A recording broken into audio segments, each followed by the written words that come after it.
Ram critic சொந்தங்களுக்கு வணக்கம். இன்று தமிழ்நாட்டுக்கு மிகப்பெரிய ஒரு ஆபத்து வர இருக்கிறது. அதைத் தொடர்ந்து முத்துவேல் கருணாநிதி ஸ்டாலின் அறைகூவல் விட்டிருக்கிறார். அனைத்து கட்சி கூட்டங்கள் கூட வேண்டும். தமிழ்நாடு ஒன்றிய அரசாங்கத்தால் வஞ்சிக்கப்படுமா? ஏன் முதலமைச்சர் அனைத்து கட்சி கூட்டத்திற்கு அறைகூவல் விடுகிறார் அப்படிங்கிற டீட்டெயில்டு ரிப்போர்ட்டு நம்ம பார்ப்போம். புள்ளி விவரத்தோடு வந்திருக்கிறேன். அதற்கு முன்னாடி முதலமைச்சரோட இந்த செயலை பார்க்கும்போது எனக்கு ஐயன் திருவள்ளுவர் சொல்லியது போல் ஒரு குறள் ஞாபகம் வருது. படைக்குடி சூழ் அமைச்சு நட்பு அரண் ஆறு உடையான் அரசருள் ஏறு அப்படிங்கிற குறளோட நாம் இந்த வீடியோவை தொடங்குவோம். வாருங்கள், வீடியோக்குள்ள போகலாம். என் உயிரினும் மேலான அன்பு உடன்பிறப்புகளே, ஏற்கனவே நம்மளுக்கு எல்லாம் தெரிஞ்ச விஷயம்தான். தமிழ்நாட்டுடைய நிதி பகிர்வில் ஒன்றிய அரசாங்கம் தொடர்ந்து வஞ்சித்து கொண்டே வருகிறது அப்படிங்கிறது தமிழ்நாடு மக்கள் அறிந்ததே. இதில் எந்த ஒரு மாற்று கருத்தும் இல்லை. அதுக்காக கூப்பிட்டுருக்கிறாரா அப்படின்னா அதுவும் இல்லை. ஏற்கனவே தர்மேந்திர பிரதான் கல்விக்கு பணம் கொடுக்கணும் அப்படிங்கிற கொடுக்க முடியாது அப்படின்னு திமிரா பேசினார்ல, அதுக்கு 2500 மறுபடியும் இப்போ 5000 கோடினாங்க. அதுக்காக கூப்பிட்டுருக்கிறாருன்னா அதுவும் இல்லை. அப்போ இந்த விவகாரம் புதியதாக மட்டும் இல்லை, அரசியலமைப்பு சட்டத்தில் தமிழ்நாட்டின் உரிமைகளை பறிக்கும் மிக கொடுமையான மிக கொடிய செயல் நடக்கப் போகுது.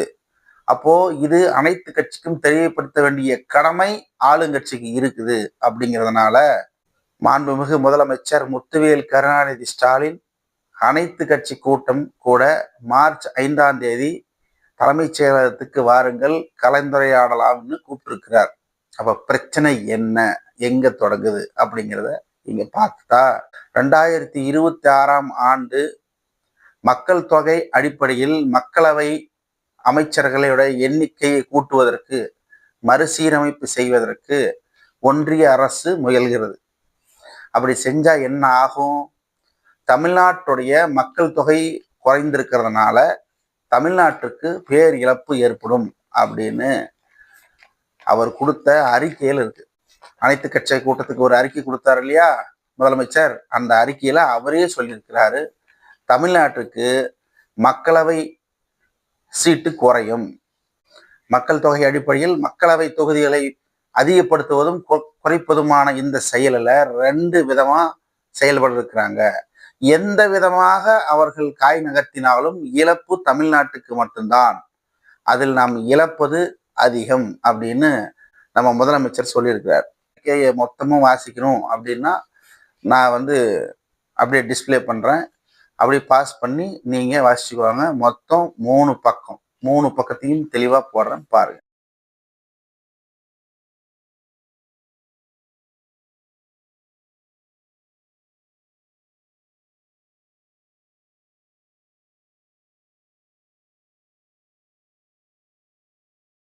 நமது அரசியலமைப்பு சட்டம் பிரிவு 82 படி மக்கள் தொகை அதிகரித்தால் மக்களவை தொகுதிகளை அதிகரிக்கணும்.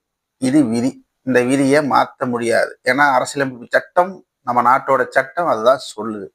ஆனால் கடந்த 50 ஆண்டு காலமாக எதையும் செய்யாம கிடப்பில் போட்டது ஏன் அப்படிங்கிறதையும் நாம் இந்த வீடியோவில் பார்க்குறோம். அதற்கு முன்னால 2026ல் தமிழ்நாட்டுக்கு என்ன பாதிப்பு?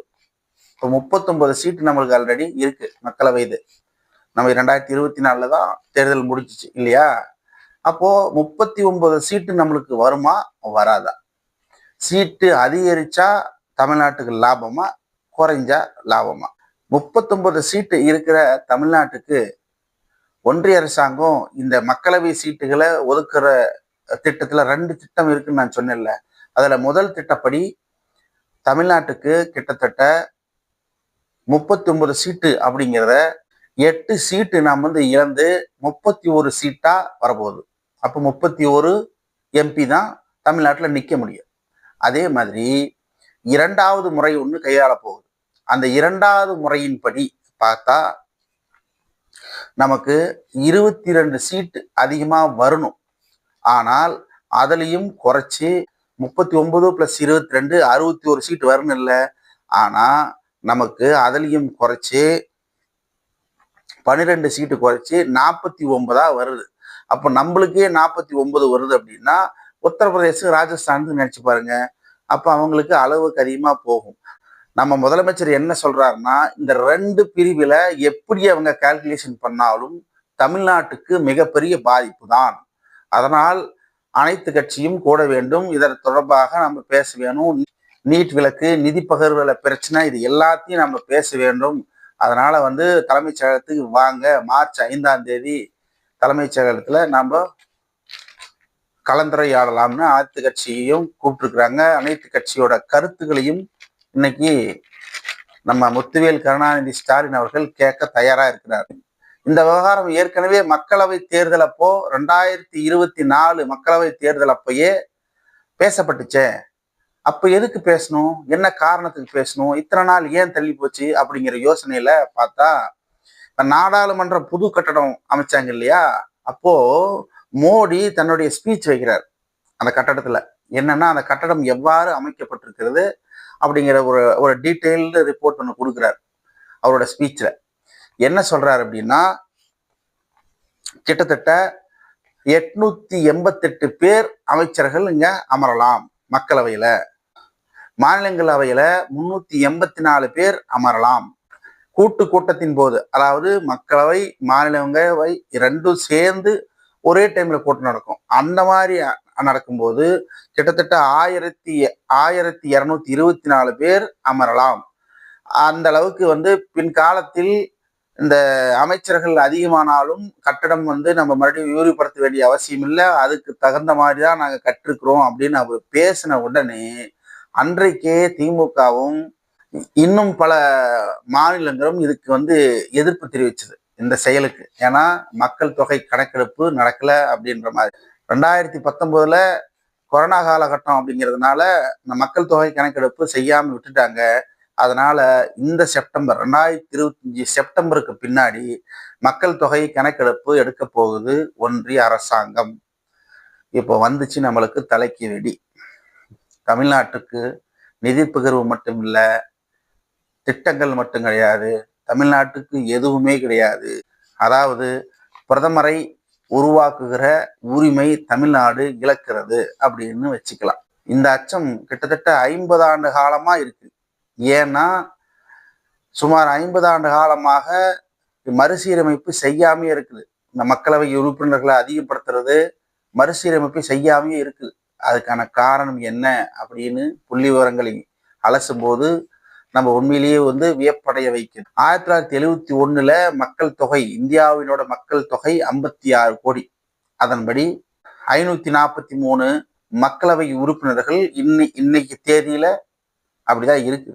1971 மக்கள் தொகை கணக்கெடுப்பு படிதான் இன்னைய வரைக்கும் அந்த மக்களவை உறுப்பினர்கள் இருக்கிறாங்க. அப்போ அதுக்கப்புறம் 50 ஆண்டு காலம் ஏன் இதை செயல்படுத்தாமல் போனது அப்படிங்கிறத நம்ம பார்க்க போறோம். 1970களில் மக்கள் தொகை கட்டுப்பாடு இருக்கணும் அப்படின்னு மிக வீரியமா செயல்பட்டாங்க அந்த ஆட்சியாளர்கள். அன்னைக்கு இருந்த ஆட்சியாளர்கள் யாரு? 70களில் இந்திரா காந்தி மக்கள் தொகையை கட்டுப்படுத்தணும் அப்படின்னு போட்ட அந்த உத்தரவுகள்ல மிக சிறப்பா செயல்படுத்தினது யாரு அப்படின்னா தென்னிந்திய மாநிலங்கள். நம்ம தமிழ்நாட்டுக்கு மட்டும் அந்த பெருமை இல்லை, கேரளாவுக்கும் உண்டு, ஆந்திராவுக்கு உண்டு, கர்நாடகாவுக்கும் உண்டு. அப்போ அன்றைய காலகட்டத்தில் அவங்க சொன்னதை சரி வர செஞ்சு கரெக்டா உண்மையா நடந்துகிட்டது நம்ம மட்டும்தான். இந்தியாவுடைய தென்னிந்திய மக்கள் தொகையை விட வடந்திய மக்கள் தொகை அதிகமாக இருந்தது. அதனால அன்றைய தென்னிந்திய மாநிலங்கள் இந்த மக்கள் தொகை அடிப்படையிலான மக்களவை உறுப்பினர்களை அதிகப்படுத்துறத நிறுத்தணும் அப்படின்னு கேட்டுக்கொண்டதுக்கு இணங்க, அதுவும் எமர்ஜென்சி நிலை வேற அப்போ இருந்தது. அந்த எமர்ஜென்சி இருந்த காலகட்டத்தில் இந்திரா காந்தி அவர்கள் கூட்டாட்சி தத்துவத்திற்கு ஏற்ப அவர் 1970களில் அவர் ஒரு மிகப்பெரிய முன்னெடுப்பு கொண்டு வர்றார்.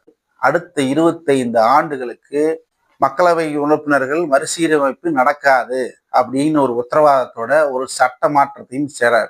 இதற்காக அரசியலமைப்பு சட்டம் 42 ஒரு திருத்தத்தையும் கொண்டு வராங்க.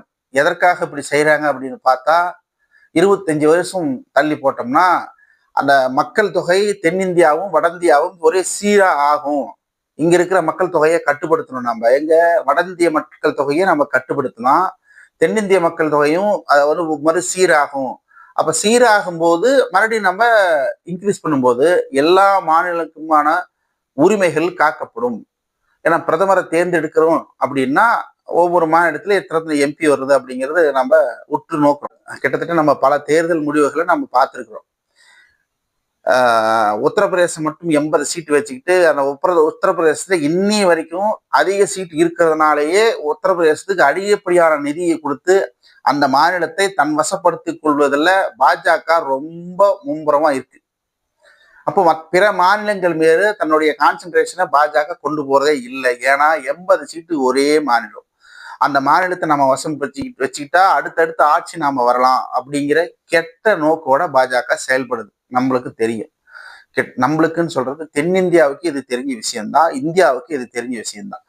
ஆனாலும் இதை அதிகப்படுத்தினால் முழுக்க உத்தரப்பிரதேசம் ஒரே ஒரு உத்தரப்பிரதேசம் மட்டும் ஜெயித்தால் மட்டுமே போதும், வேறு யாருடைய தயவும் நம்மளுக்கு தேவையில்லை அப்படின்ற கண்டிஷன்ல உத்தரப்பிரதேசத்துக்கு இன்க்ரீஸ் பண்ணி கொடுத்துருவாங்க அப்படிங்கிற பயம் நம்மளுக்கு இருக்குது. ஏன்னா இன்னைக்கு மக்களவை உறுப்பினர்கள் இருக்கிறாங்க இல்லையா, தமிழ்நாட்டுல 39 பேர். இவங்க மக்கள் தொகை அடிப்படை எப்படி இருக்குதுன்னு பார்த்தா 15 லட்சம் பேருக்கு ஒருத்தர்.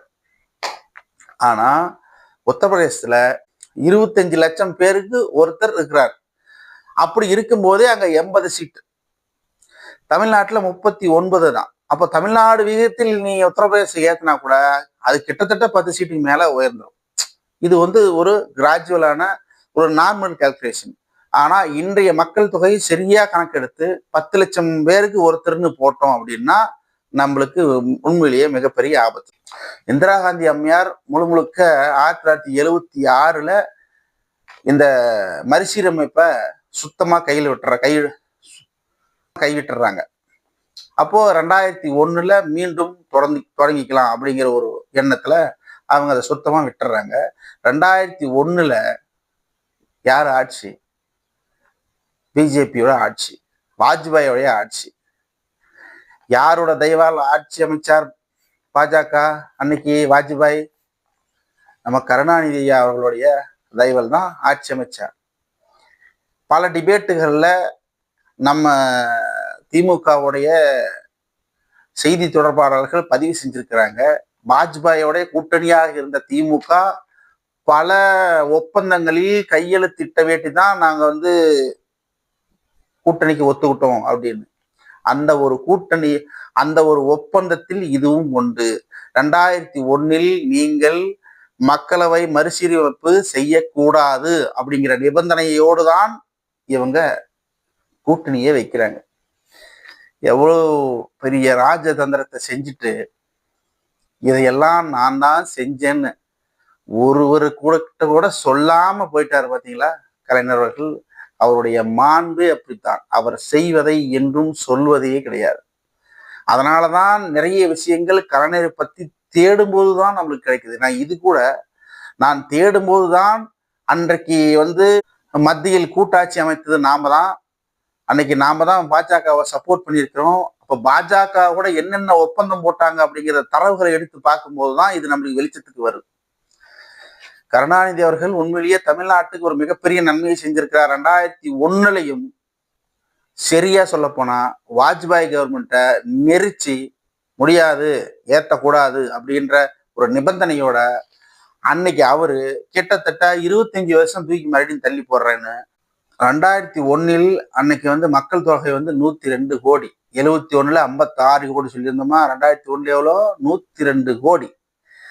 102 கோடி மக்கள் தொகை உயர்ந்த பின்பும் அந்த வந்து செயல்படுத்தாம அன்னைக்கு வந்து பிரேக் போட்டு நிறுத்தினது சாட்சாத் நம்ம திமுகவுக்குத்தான் இந்த பெருமை எல்லாம் போய் சேரும். அன்னைக்கு நம்மளை காப்பாற்றி விட்டவங்களும் அவங்க தான்.